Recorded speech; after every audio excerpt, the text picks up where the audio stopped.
The first legendary beast master. अध्याय 191 spider golem.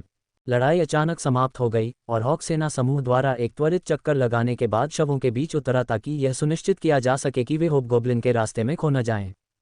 Sergeant Rita काल की ओर मुड़ी।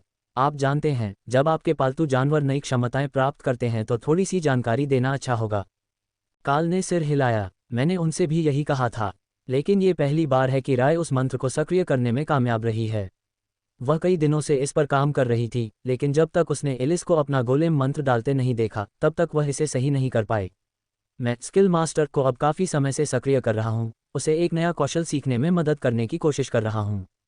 मुझे उम्मीद नहीं थी कि यह गोलेम होगा, लेकिन स्किटिंग ट्री गोलेम स्पाइडर काफ़ी काम के हैं। लोड्स को उन्हें ठीक करने में कोई समस्या नहीं हुई और उनका नुकसान भी बुरा नहीं है। लोड्स ने काल की ओर मुस्कुराया। और वे थोड़े डरावने हैं, इसलिए वे आपके सहयोगियों को उसकी उपस्थिति के अनुकूल बनाने का एक अच्छा तरीका है।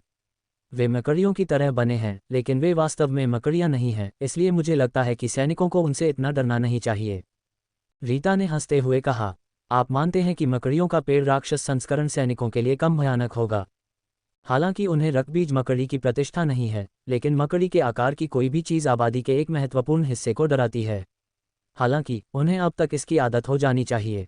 वे पहले ही राय से मिल चुके हैं, इसलिए मकड़ी के आकार के गोलेम को स्वीकार करना उनके लिए कोई मुश्किल काम नहीं होगा। अगर कुछ भी हो तो वे सोचेंगे कि यह काल की व्यक्तिगत विशिष्टता है, क्योंकि गोलेम हमेशा पहली बार बुलाए जाने के बाद एक ही आकार लेते हैं। उन्होंने जल्दी से शवों की जांच की कि उनमें कोई उपयोगी चीज़ तो नहीं है और अपनी सांसों को संभाला, अपने बैग की पट्टियों की जांच की और मुख्य समूह में वापस जाने की तैयारी की। टेसा ने सैनिकों की ओर इशारा किया। हमें संभवतः तुरंत उनके साथ फिर से इकट्ठा हो जाना चाहिए। मैं महसूस कर सकती हूँ कि वे अभी भी लड़ रहे हैं, इसलिए शायद कुछ गड़बड़ हो गई है। समूह के बाकी लोग मुड़े और आगे बढ़ने लगे बिना समय बर्बाद किए, जबकि अन्य लोग खतरे में हो सकते थे, और रेड ड्रैगन पादरी काल के बगल में दौड़ने के लिए आगे बढ़ा। मैं अगली लड़ाई के दौरान थोर के साथ रहूंगी। मेरे कुछ बफ बहुत कम दूरी के हैं और उसकी विशाल ताकत के साथ वह इसका सबसे अधिक लाभ उठाएगा। उसने समझाया।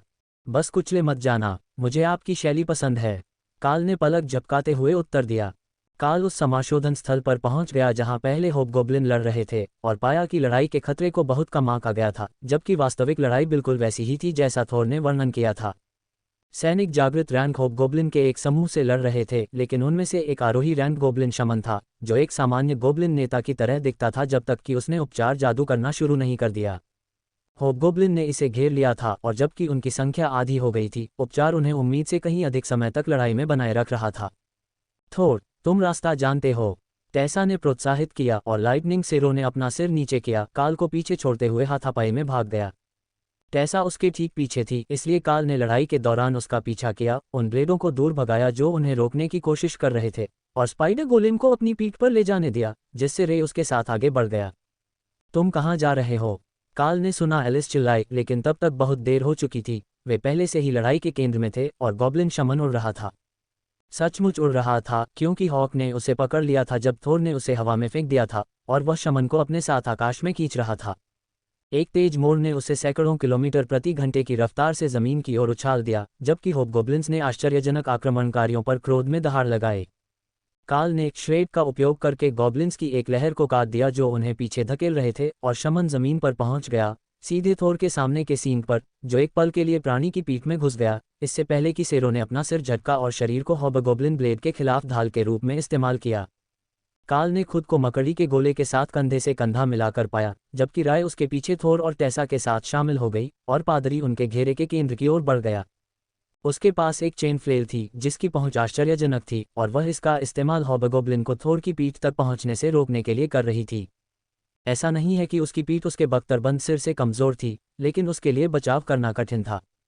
सार्जेंट रीटा ने लड़ाई के केंद्र में अपना रास्ता बनाया और राय के विपरीत थोर का पक्ष लिया, जिससे उन्हें बाहर निकलने के लिए पर्याप्त संख्या मिल गई, और शेष होबगोब्लिन को सैन्य इकाई द्वारा घेरे में ले जाया गया। दोनों तरफ से हमला किया गया, उनके पास कोई मौका नहीं था, और एलिस के धीमी गति से चलने वाले गोलेम के लड़ाई में आने से पहले ही लड़ाई खत्म हो गई थी।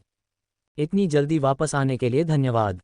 क्या आपने हमारी कॉल सुनी या आपके स्काउट ने आपको चेतावनी दी? कप्तान ने पूछा। टेसा ने अपना सिर हिलाया। मुझे लगा कि ओग्रेस के साथ खत्म होने के बाद भी लड़ाई जारी है, इसलिए हम वापस आ गए। कप्तान ने निराशा में अपना सिर हिलाया। भाड़े के सैनिकों की टीम शायद ज्यादा शक्तिशाली हो, लेकिन आज वे वास्तव में उसकी यूनिट को दिखा रहे थे। वे आने के कुछ सेकंड बाद ही उससे बेहतर रणनीति बनाने में कामयाब हो गए, जो उसने बाकी लड़ाई में हासिल की थी। बेशक उसके पास लाइटनिंग सेरो नहीं था जो हॉबगोब्लिन को बॉलिंग पिन की तरह तोड़ सकता था, लेकिन उसे उस मरहम लगाने वाले से निपटने के लिए कुछ न कुछ जरूर करना चाहिए था। कैप्टन ने समूह को संबोधित करने के लिए सीटी बजाए। शवों की जांच करें, हम बाहर जा रहे हैं। यह एकमात्र समूह नहीं होगा जिससे हम आज मिलेंगे, और इस क्षेत्र में अन्य समूह भी ऐसा ही कर रहे हैं। आप दिन के लिए कम उत्पादक नहीं बनना चाहेंगे। सार्जेंट रीटा ने ठहाका लगाया जब वह काल के साथ शामिल हुई, जो थोर को उसके स्थान पर लौटने से पहले साफ कर रहा था। वह अपने तालाब में गंदगी नहीं फैलाना चाहता था, और इसका मतलब था कि दिन के अंत में उसके अपने स्थान पर लौटने से पहले किसी को उसे गोब्लिन के खून से साफ करना होगा। अब ये सूखने के बाद की तुलना में आसान होगा, और आसपास किसी नदी या तालाब के बारे में कोई खबर नहीं थी जहां से धोया जा सके। मुझे और लोग मिले, हमें उनसे मिलने जाना चाहिए, हॉक ने सुझाव दिया। मुझे लगता है कि दूसरे समूहों के पास अपने काम हैं, काल ने उसे याद दिलाया। लेकिन राय का इंसान यहाँ है, और उनके पास मारने के लिए ओग्रेस का एक पूरा समूह है। काल को एक पल के लिए इस बारे में सोचना पड़ा। राय का इंसान, क्या वह राय का इंसान नहीं था? उस दिशा में एक और समूह है, लगभग 1.5 किलोमीटर दूर। उनके पास और भी ओग्रेस हैं, और हॉक को लगता है कि उन्हें मदद की ज़रूरत हो सकती है।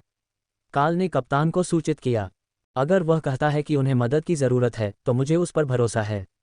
ये लड़ाई हमारे लिए एक कठिन लड़ाई होने वाली थी, इसलिए अगर वह बदतर है तो सुदृढ़ीकरण लोगों की जान बचा सकता है। कप्तान सहमत हो गया। सैनिक इस बात से खुश नहीं थे कि उन्हें लड़ाई के बाद विराम लेने के बजाय फिर से आगे बढ़ने के लिए मजबूर किया जा रहा था, लेकिन वे आगे बढ़ रहे थे, और काल ने कैप्टन के साथ मिलकर बढ़त हासिल कर ली, जबकि रे पेड़ों की ओर भाग गई, लेकिन उसने अपने गोलेम को स्तंभ के साथ साथ चलने के लिए छोड़ दिया, जहां हर कोई उन्हें देख सकता था। अध्याय 192 उसे पाया। प्रश्नवाचक चिन्ह। सैनिकों के दूसरे समूह को तब तक पता भी नहीं चला कि वे आ रहे हैं जब तक कि काल उनके साथ समाशोधन में नहीं पहुंच गया। उसने उन्हें 1 मिनट पहले पेड़ों के बीच से देखा था, लेकिन उनकी टोही क्षमताओं में बहुत कमी थी और समूह थका हुआ लग रहा था। रे, पीछे हटो, मैं नहीं चाहता कि अजनबी तुम पर हमला करें। हॉक, तुम भी, या दूसरे ओग्रेस की टोह लो, काल ने चेतावनी दी। मैं ओग्रेस की टोह लूंगा, ये इंसान भी कमज़ोर हैं। हॉक सहमत हो गया। रे रुकना चाहती थी, लेकिन वह जानती थी कि नज़र से दूर रहना सबसे अच्छा है, इसलिए वह ये सुनिश्चित करने के लिए स्तंभ के पीछे चली गई कि उनके पीछे कुछ भी न आए। काल ने एक परिचित घुंघराले बालों वाला सिर देखा जो अकादमी मिशन की वर्दी में था, और हंसने लगा। तुम्हारा मतलब है दाना? दाना अब राय की इंसान है? काल ने पूछा। वह राय के बिस्तर पर सोती है, तुम्हारे नहीं। वह स्पष्ट रूप से राय की मानव है। काल को लगा कि इसमें कुछ हद तक बदनामी थी, लेकिन उसने इसे अनदेखा करने का फैसला किया क्योंकि उसने अपना हाथ उठाया और दूसरी इकाई के सामने आ गया। उनके आसपास कई हॉबगोब्लिन मरे हुए थे, और काल समझ गया कि वे क्यों आराम कर रहे थे। लगभग बराबर संख्या में जागृत सैनिकों बनाम जागृत रैंक हॉबगोब्लिन एक कठिन लड़ाई थी। वे कठोर थे, साथ ही मनुष्यों की तुलना में बहुत बड़े और मजबूत थे। समूह में केवल एक आरोही रैंक का सदस्य था, और वह घायल था, उसका हाथ एक गोफन में था। लोर्ड्स ने समाशोधन के चारों ओर एक उपचार मंत्र फैलाया, थके हुए सैनिकों को पुनर्जीवित किया, और थकी हुई टीम के चेहरे पर कुछ मुस्कान ला दी। दाना दौड़ी और काल को गले लगाया जब उसने देखा कि वह समूह के सामने था, और रीटा ने उसे चौंका दिया, उसे यहाँ मिलने की उम्मीद नहीं थी। क्या आप अब इस अग्रिम ऑपरेशन बेस से बाहर तैनात हैं? मैंने सुना है कि वे सुदृढ़ीकरण भेज रहे हैं, लेकिन मैं अभी अकादमी वापस नहीं जाना चाहता था, मैं यहाँ अपने जादू पर अच्छी प्रगति कर रहा हूँ। दाना ने काल से पूछा जब वह उसे देखने के लिए पीछे हटी।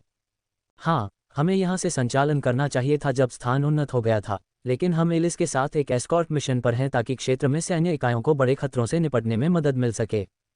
हमें आपके आसपास कुछ और ओग्रेस मिले, इसलिए हम आपके समूह की मदद करने आए हैं। काल की प्रतिक्रिया ने दूसरे समूह के टीम लीडर का ध्यान आकर्षित किया। क्या आपने कहा कि आसपास और भी ओग्रेस हैं? हम आज सुबह से लगभग लगातार युद्ध में हैं और लड़के हार गए हैं। काल के साथ टीम के कप्तान ने समझ में सिर हिलाया। हम इसका ध्यान रख सकते हैं। हॉक को कहीं बाहर स्काउटिंग करनी चाहिए, है न? समूह की ताकत कैसी दिख रही है? काल ने हॉक से संपर्क किया, जो ये सुनिश्चित करने के लिए क्षेत्र के चारों ओर चक्कर लगाने के बाद वापस आ रहा था कि कोई अन्य आसन खतरा तो नहीं है। ये केवल आसपास के राक्षस हैं। फिर हम थोड़ा आगे जा सकते हैं और कुछ दिग्गजों या बहुत सारे गॉब्लिन को ढूंढ सकते हैं। यह आशाजनक नहीं लग रहा था। यदि बहुत बड़ा गॉब्लिन संक्रमण होता तो यह क्षेत्र के लिए प्राथमिकता वाले लक्ष्यों में से एक होता, इससे पहले कि वे और भी बदतर समस्या बन जाते। क्या दोनों इकाइयां मिलकर गॉब्लिन को खत्म कर पाएंगी? काल ने पूछा। मुझे नहीं लगता कि ऐसा क्यों नहीं हो सकता। उनके पास जादूगर हैं और बहुत सारी तलवारें हैं। प्रत्येक सैनिक के लिए कितने गॉब्लिन हैं?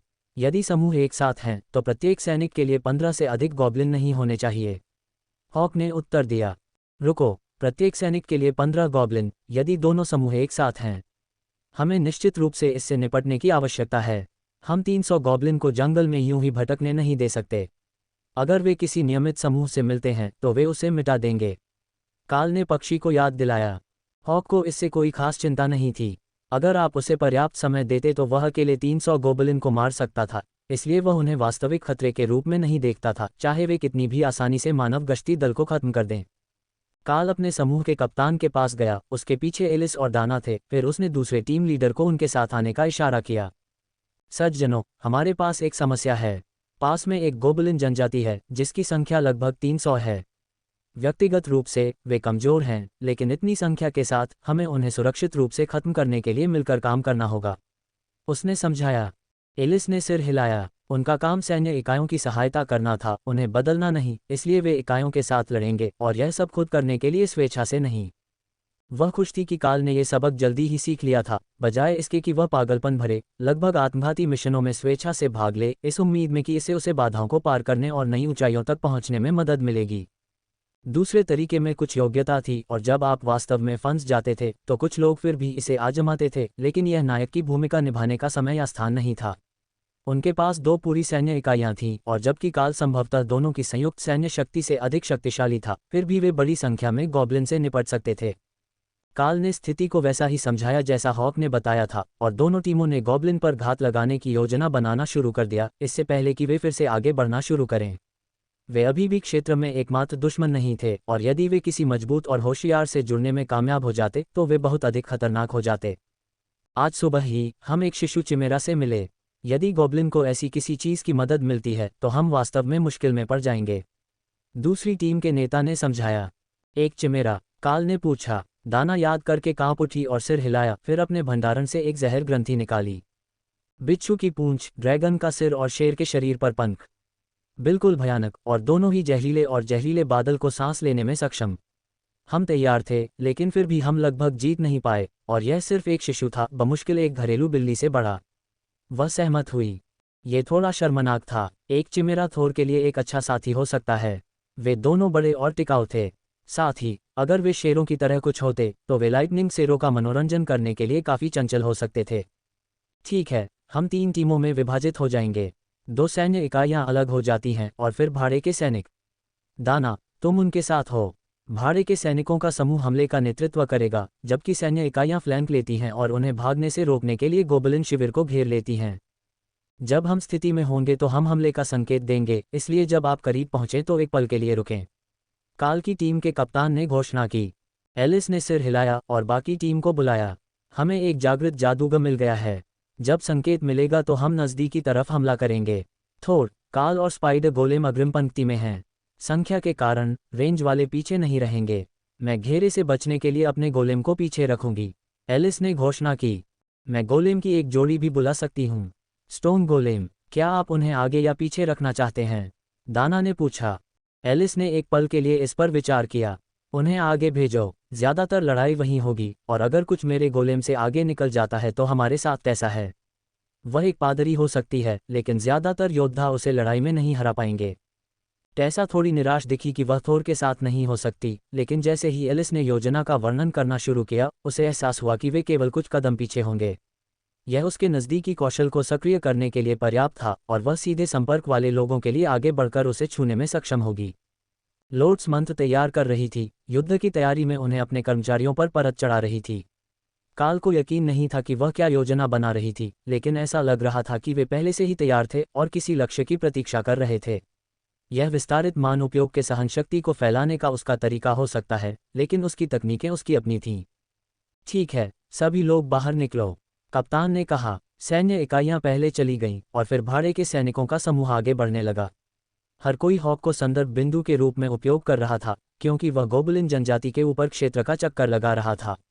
वे उसे हर 1 या 2 मिनट में ही देख पाते थे, लेकिन यह उन्हें ये बताने के लिए पर्याप्त था कि उन्हें कहाँ जाना चाहिए। सैनिकों को केवल एक बात का अफसोस था कि उन्होंने काल को सबवोकल माइक्रोफोन नहीं दिया ताकि वह हॉक के अवलोकन को वास्तविक समय में प्रसारित कर सके। अध्याय 193 हरे लेकिन छिपकलियां नहीं। प्रश्नवाचक चिन्ह। गॉब्लिन जनजाति से 50 मीटर की दूरी पर वे सैन्य इकाइयों के आदेशों की प्रतीक्षा करने के लिए रुक गए।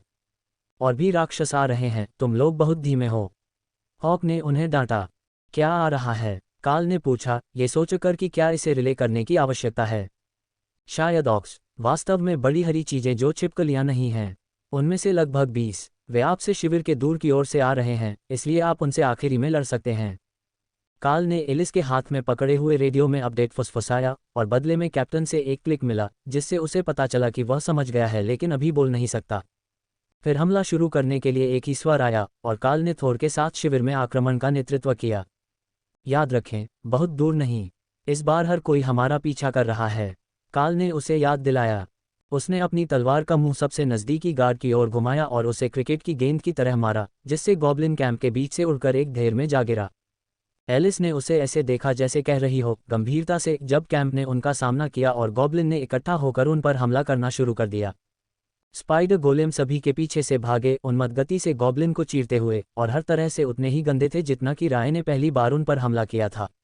अब वह ज्यादा सावधान थी, कहीं उसके मुंह में गॉब्लिन का खून न लग जाए, लेकिन दो गोलेम की तुलना में थोर के कुचलने वाले हमले और काल के फेंके गए शरीर केवल एक मामूली विकर्षण थे।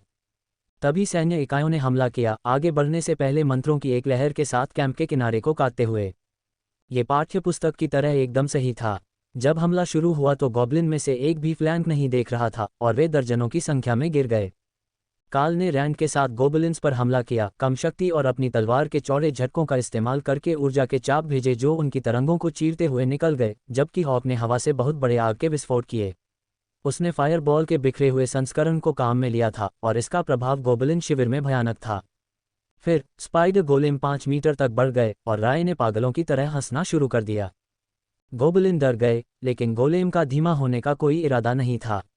लोट्स विशाल विकास मंत्र के लिए खुद पर बहुत गर्वित दिख रही थी, जो केवल पौधे प्रकार के जीवन रूपों पर काम करता था। गोबलिन भाग भी नहीं सकते थे, उनका बड़े पैमाने पर वध किया जा रहा था, और बड़े हुए गोलेम अपने 8 पैरों में से 6 पर दौड़ते हुए प्रति सेकंड कई गोबलिन को भाला मार सकते थे।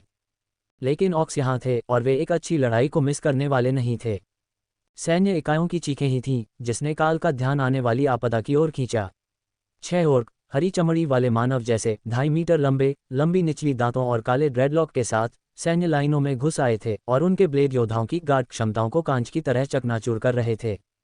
स्पाइडर गोलेम, जब तक मैं वहां नहीं पहुंच जाता, सैनिकों की मदद करो, काल ने आदेश दिया। वे ही एकमात्र ऐसे थे जो शिविर में इतनी तेजी से आगे बढ़ सकते थे, लेकिन पूरा समूह स्थिर चाल से आगे बढ़ रहा था।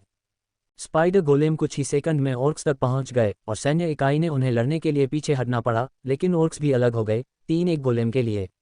उनके पास रणनीति थी और जबकि एक ने गोलेम को व्यस्त रखा, दो ने उनमें से प्रत्येक को लोट्स की मरम्मत से पहले ही काट दिया।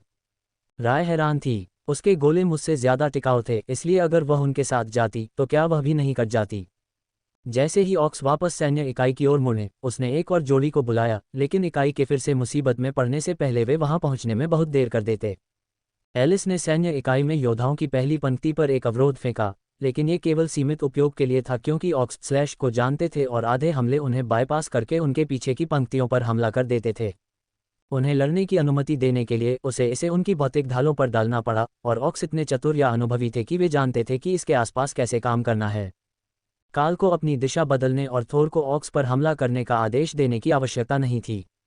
टेसा उनके ठीक पीछे थी और बाकी लोग उनके साथ बने रहने की पूरी कोशिश कर रहे थे।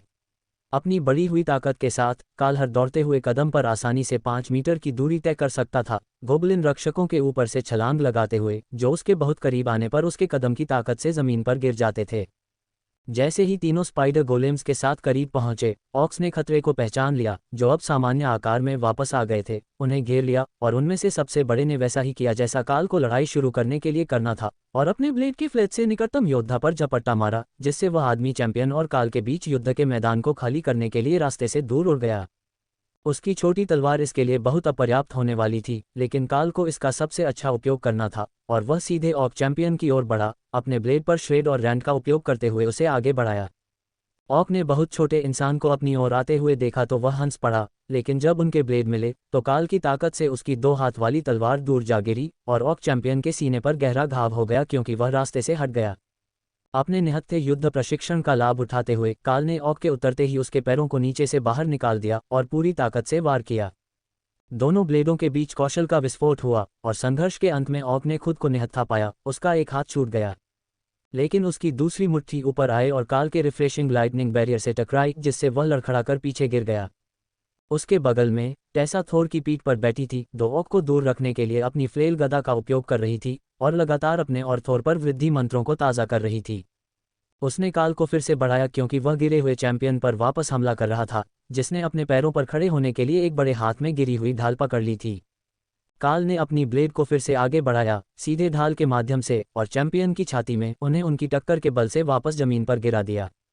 वह किसी तरह दूसरे ऑक के ब्लेड से अपना सिर कटने से बच गया, लेकिन ऑक चैंपियन के लिए बहुत देर हो चुकी थी। काल का ब्लेड सीधे उसके दिल में घुस गया था, ब्लेड पर एक ढाल लगी हुई थी।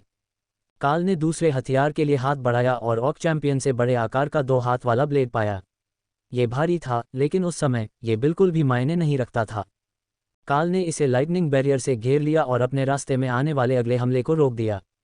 उसके सामने वाला ऑक अपेक्षा से बहुत धीमी गति से आगे बढ़ रहा था। एलिस के पवन जादू से प्रतिबंधित था और श्रेड ने बिना किसी कठिनाई के उसका सिर काट दिया, जिससे काल कुछ समय के लिए समूह से अलग हो गया।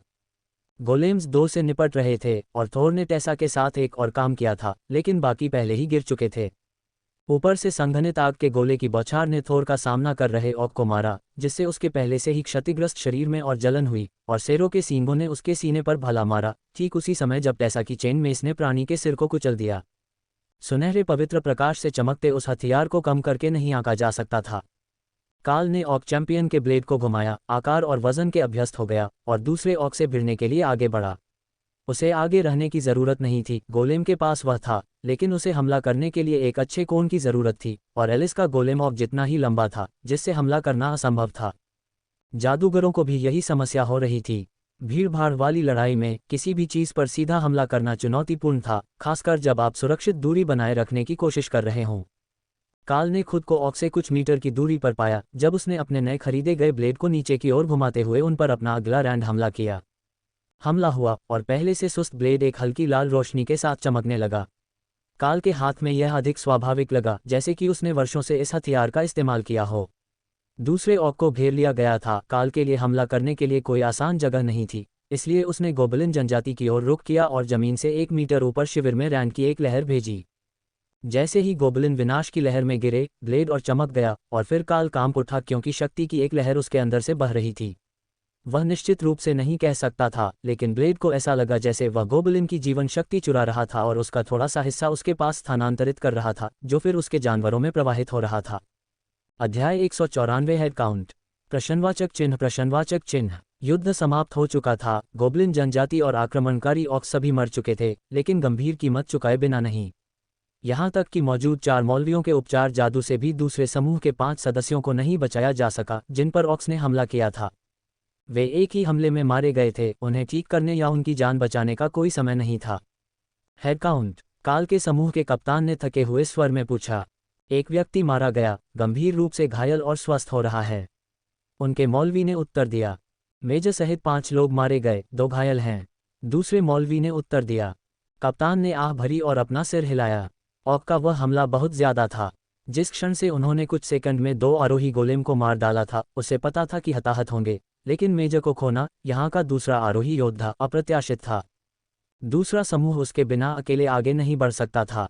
यहाँ उन्हें बिना किसी आरोही रैंक के नेता के जाने देना बहुत खतरनाक था, खासकर उनकी कम संख्या के साथ। जब सैनिक अपने नुकसान पर शोक मना रहे थे और पादरी अंतिम संस्कार कर रहे थे, घायलों का उपचार कर रहे थे, काल ने शवों की तलाशी ली। 2 हाथ वाला ब्लेड उसके साथ जुड़ गया था और जब उसने इसे हटाने के बारे में सोचा तो ये गायब हो गया, लेकिन उसके दिमाग में एक उपस्थिति के रूप में उपलब्ध रहा, जानवरों के समान, लेकिन बस मौजूद था और किसी स्थान पर नहीं। सभी ऑक योद्धाओं पर जादुई ब्लेड थे, जिससे उसे आश्चर्य हुआ कि वे कहाँ से आए थे। एक कुलीन समूह के लिए भी ये बहुत अच्छी तरह से सशस्त्र था। उन्होंने पहले कमांडर रैंक ओब्रेस का सामना किया था और वे इस स्तर के सुसज्जित कहीं भी नहीं थे, लेकिन उनके पास लगभग सभी ब्लेड थे। शवों पर कोई सिक्के नहीं थे और उनकी सजावट सभी हड्डियों और दांतों से बनी थी। यहाँ तक कि उनका कवच भी कठोर राक्षस चमड़े का था, हालांकि यह अब फटा हुआ था और बचाया नहीं जा सकता था। एलिस शवों का निरीक्षण करने के लिए आई, जबकि पादरी कार्ल द्वारा एकत्र किए गए हथियारों का निरीक्षण करने आए। थोर को थपथपाने और बधाई देने के लिए रुके, जो इस तथ्य का जश्न मना रहा था कि वह युद्ध के लिए सेरोनाइट था। ये सभी ब्लेड जादुई हैं। उनमें से अधिकांश सामान्य ग्रेड के उन्नत ब्लेड हैं, लेकिन यह एक कौशल का ब्लेड है। ये कौशल लागत के उपयोग को कम करेगा, टेसा ने समझाया।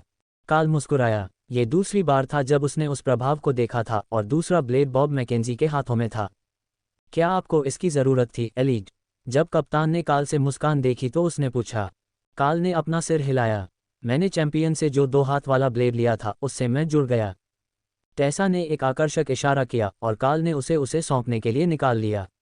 उसने इसे अपने हाथों में घुमाया, शिलालेखों को पढ़ा और अधिक से अधिक भ्रमित हो गई। मुझे नहीं पता कि यह क्या करने वाला है।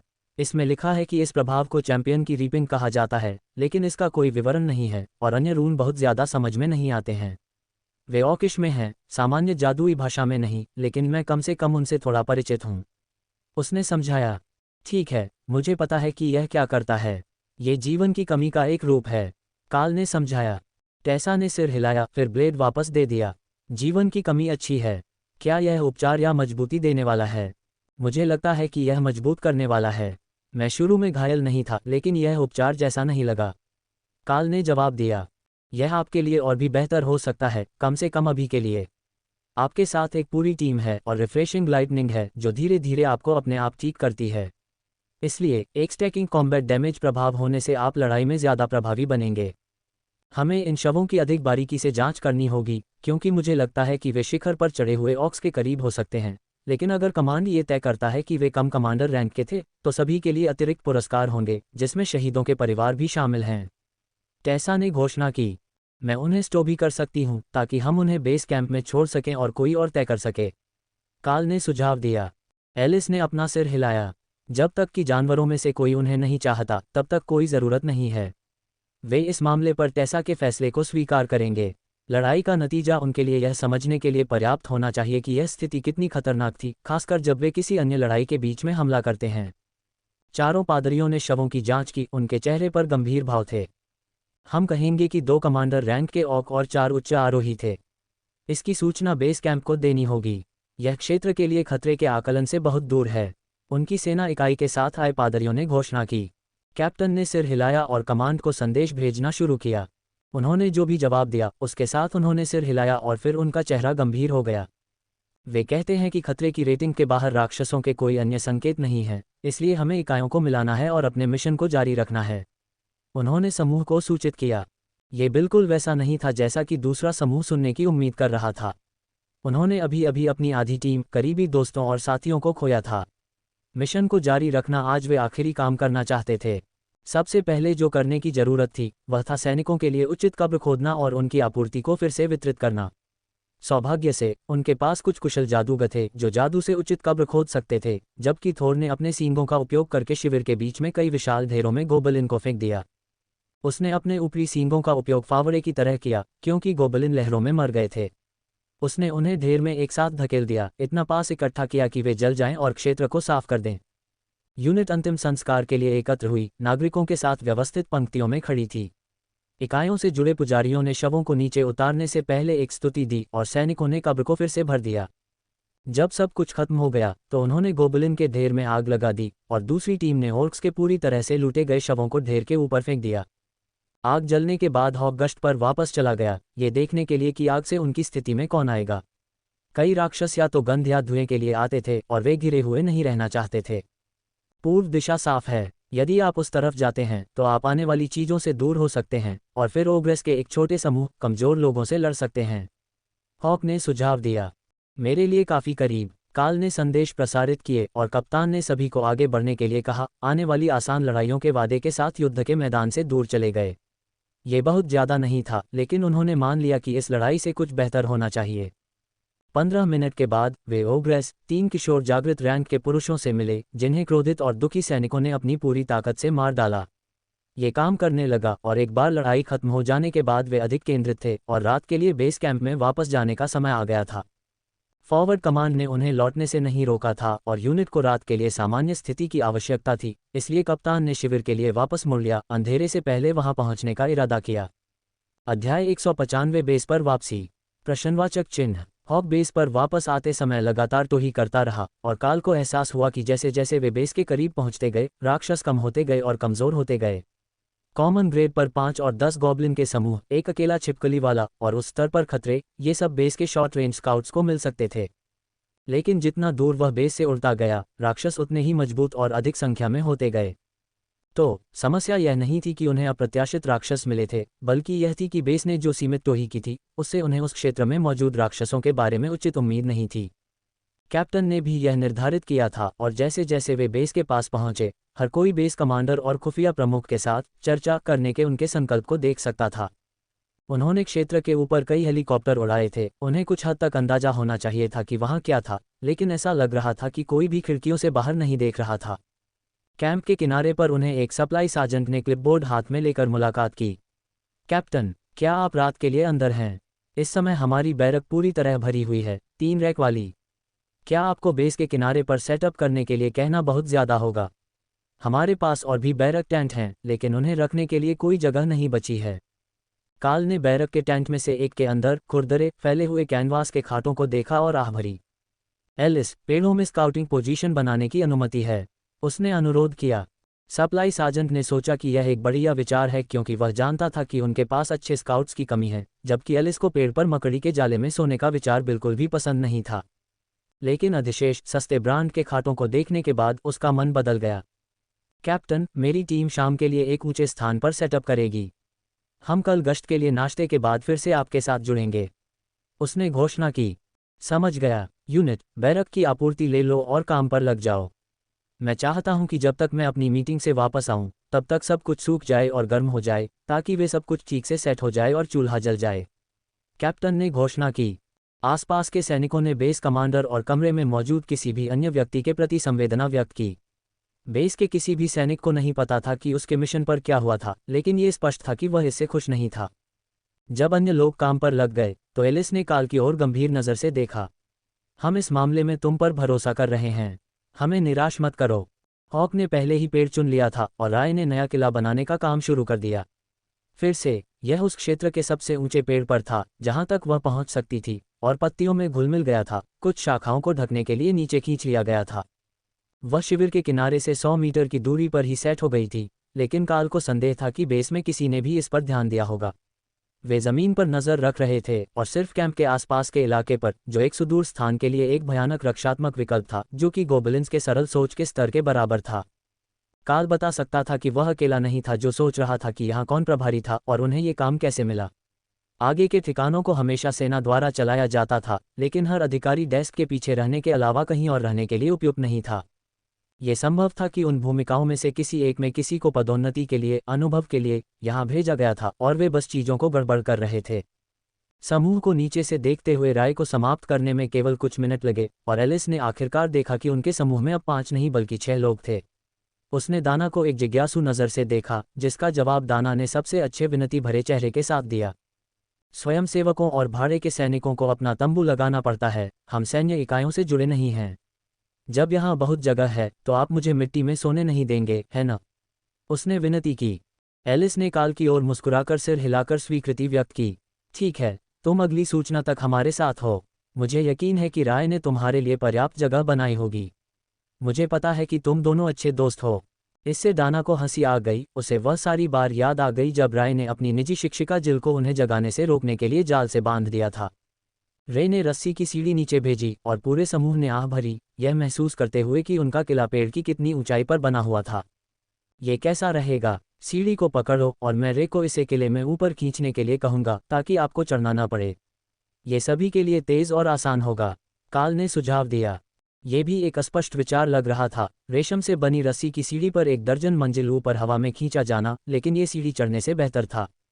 आप पहले ऊपर आएं, रे ने जोर दिया। काल मुस्कुराया क्योंकि उसे एहसास हुआ कि वह सभी को खींचने का इरादा नहीं रखती थी, केवल उसे और उसे बाकी लोगों को ऊपर उठाना होगा। लेकिन ये कोई समस्या नहीं थी, वह 30 सेकंड या उससे कम समय में सीढ़ी पर चढ़ सकता था। मैं पहले जाऊंगा और सभी की मदद करूंगा, मेरे पास ताकत है। काल ने रे से बात खत्म करने के बाद समझाया। काल सीढ़ी पर चढ़ गया और बाकी लोग चढ़ने लगे। उन्होंने सबसे छोटे से शुरू किया, इसलिए सीढ़ी पर सबसे पहले लोड्स था, फिर दाना, फिर सार्जेंट रीटा। जिस बिंदु पर काल ने सीढ़ी को किले में ऊपर खींच लिया, बस अगर यह 5 लोगों का वजन नहीं उठा पाता। राय को इस बात पर थोड़ा अपमानित महसूस हुआ, लेकिन उसने इसका श्रेय काल के उन सभी को उठाने की अपनी बढ़ी हुई ताकत पर विश्वास की कमी को दिया। एक बार जब वे ऊपर पहुंच गए तो काल ने सीढ़ी को वापस नीचे भेज दिया और एलिस और टेसा को ऊपर खींचना शुरू कर दिया, जबकि लोड्स ने खुशी खुशी छोटे किले का पता लगाया। ये जगह अविश्वसनीय है, लेकिन इसे कमरे में फैली हुई शाखा के साथ क्यों बनाया गया? उसने पूछा। ओह, ऐसा शायद इसलिए होगा क्योंकि डग, ग्रीन ड्रैगन पादरी जो हमारे साथ हमारी पिछली तैनाती के दौरान था, उसे काम करने और खाना पकाने के लिए एक शाखा को टेबल में बदलना पसंद था। इसलिए राय ने आपके लिए काम करने के लिए एक शाखा छोड़ दी। काल ने समझाया। ये शानदार है, काश मैंने इसके बारे में बहुत पहले सोचा होता। शाखाओं को आकार देना इतना आसान है। लोड्स हंसा और फिर राय को गले लगाने के लिए दौड़ा। मकड़ी अचानक मिले स्नेह से कुछ हद तक हैरान थी, लेकिन वह शिकायत नहीं करने वाली थी। अगर थोर की मौजूदगी ने उन्हें कुछ सिखाया था तो वह ये था कि हर किसी को आपको पसंद करने से लाभ होता है।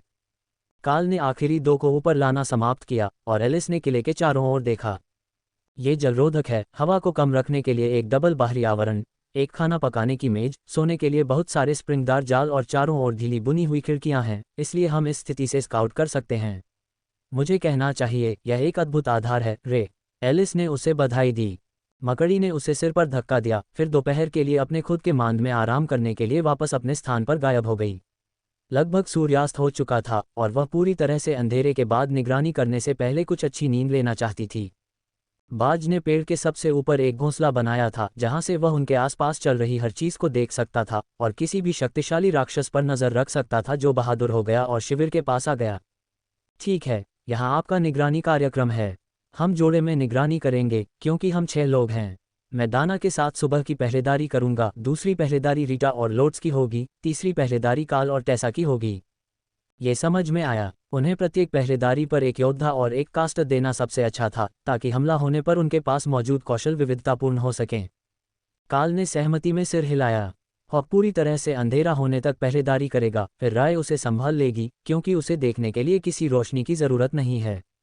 जब हम सुबह बाहर निकलेंगे तो हॉक वापस ड्यूटी पर लौट आएगा, जबकि राय मेरी घड़ी शुरू होने पर या सूरज उगने पर फिर से सो जाएगी। यह इस बात पर निर्भर करता है कि उसे कैसा महसूस होता है।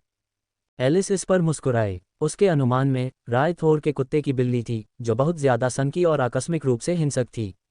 अगर उसे कुछ करने का मन नहीं होता तो आपको उसे मजबूर करना पड़ता और फिर वह शायद सुस्त हो जाती। वह निश्चित रूप से नहीं जानती थी, क्योंकि काल कभी भी उन्हें उन चीज़ों को करने के लिए मजबूर नहीं करता था जो वे नहीं करना चाहते थे। लेकिन एलिस को संदेह था कि राय में एक विद्रोही प्रवृत्ति थी जो दुर्भावनापूर्ण अनुपालन के साथ जंगली हो जाएगी। अध्याय 196 वे देख भी नहीं रहे हैं। उस शाम उन्हें रसोई में टेसा और लोड्स के संयुक्त प्रयासों का अनुभव हुआ। चूंकि वे दोनों ही उन्नत खाद्य निर्माण मंत्रों का उपयोग कर सकते थे, इसलिए उन्होंने लोड्स द्वारा बनाई गई मेज पर रात का खाना बनाने के लिए एक साथ काम किया और परिणाम शानदार थे। डग एक अच्छा रसोइया था, लेकिन ये दोनों कलाकार थे। फिर दिन भर की थकान के कारण सभी रात के लिए आराम करने लगे। काल को लगा कि रीटा उसे उसकी शिफ्ट के लिए उठाने के लिए माथे पर थपकी दे रही है और उसे एहसास हुआ कि वह कंबल के नीचे अकेला नहीं था। दाना उसके पास गहरी नींद में लेटी हुई थी, उसका अपना स्लीपिंग बैग उसके ऊपर आधा पड़ा हुआ था। वह रात में पलट गई होगी और काल साजंट के चेहरे पर मुस्कुराहट से देख सकता था कि रीटा भविष्य में उसके खिलाफ ये बात कहने वाली थी। एक बार जब वह जाग गया तो उसने उसे चुप कराने के लिए एक इशारा किया और फिर काल के बाहर निकलते ही जल्दी से उसके कंबल के नीचे खिसक गई, उसे दाना की बाहों में ले लिया, जबकि जादूगर खुशी से बड़बड़ाया और साजंट को पकड़ लिया।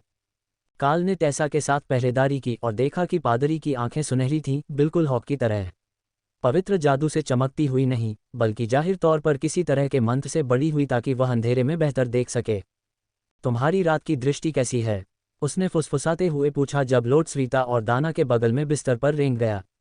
मैं हॉक की तरह कम रोशनी में देख सकता हूँ और मैं रे की तरह इकोलोकेशन और थर्मल इमेजिंग का उपयोग करके शून्य रोशनी में भी देख सकता हूँ। इस तरह के जंगल में इतने सारे परिवेशीय शोर और हलचल के साथ मैं बहुत अच्छी तरह से देख सकता हूँ, खासकर अगर लक्ष्य गर्म खून वाला हो। काल ने समझाया। टेसा ने सिर हिलाया। मुझे पता था कि तुम पर नजर रखने से मैं किस्मत वाला था। लोड्स भी अपने तरीके से अंधेरे में देख सकती है। वह पेड़ों का इस्तेमाल उनके आसपास की हलचल को महसूस करने के लिए करती है। यह उतना सटीक नहीं है, लेकिन यह इस बात का अच्छा अंदाजा देता है कि प्राणी कितना बड़ा है। मुझे लगता है कि एलिस और डाना ज़्यादातर आवाज़ पर निर्भर थे, क्योंकि एलिस एक पवन जादूगर है। इससे काल को आश्चर्य हुआ कि क्या हॉक भविष्य में कुछ नया संवेदी जादू सीख सकता है। कौशल मास्टर अभी भी लगातार सक्रिय था, इसलिए उसे नए कौशल सीखने के लिए बढ़ाया जा रहा था। लेकिन राय के विपरीत, जिसने गोलेम बनाना सीखा था, उसने उन्हें कुछ भी नया नहीं दिखाया था। इसका हमेशा यह मतलब नहीं था कि वह इसे नहीं जानता था। बस इतना था कि उसने इसका इस्तेमाल किया था या नहीं, इसका उल्लेख नहीं किया था। पहले कुछ घंटों तक कैंप के पास कोई हलचल नहीं थी, लेकिन उनकी शिफ्ट के अंत में काल ने दूरी पर कुछ बड़ी चीज को हिलते हुए देखा, जैसे कि कैंप की परिधि का पता लगा रहा हो। क्या तुमने देखा? 3 बड़ी आकृतियां, राक्षस के आकार की, शिविर की जासूसी कर रही हैं। वे गश्ती रेंज के बाहर चक्कर लगा रहे हैं ताकि गार्ड उन्हें न देख सकें। लेकिन राक्षस इतने करीब हैं कि हवा सही होने पर वे मनुष्यों को सूंघ सकते हैं। काल ने टेसा से फुसफुसाते हुए कहा, जबकि उसने दूरी पर मौजूद राक्षसों की ओर इशारा किया। ओह, वे धूर्त कमीने! मैं उन्हें अब देख रहा हूँ। क्या हमें उनका ख्याल रखना चाहिए? टेसा ने जवाब दिया। वे इस ओर जा रहे हैं। मुझे लगता है कि हमें बस इंतजार करना चाहिए, लेकिन शिविर को चेतावनी देनी चाहिए कि उन पर नज़र रखी जा रही है, अगर वहाँ और भी समूह हैं जिन्हें हम अपनी स्थिति से नहीं देख सकते हैं। टेसा मुस्कुराए और काल के कंधे पर थपथपाया। अच्छा फैसला, बिल्कुल नियमानुसार। प्रथम वर्ष के छात्र के लिए आपके पास अच्छी प्रवृत्ति है।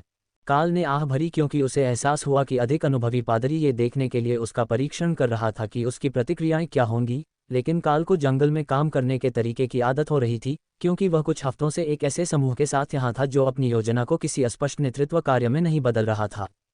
1 और आधे घंटे के बाद उन्होंने ओग्रेस के दूसरे समूह को वही काम करते हुए देखा, और फिर से टेसा ने बेस को संदेश भेजा कि उन्हें दोनों समूहों का वर्तमान स्थान बताएं।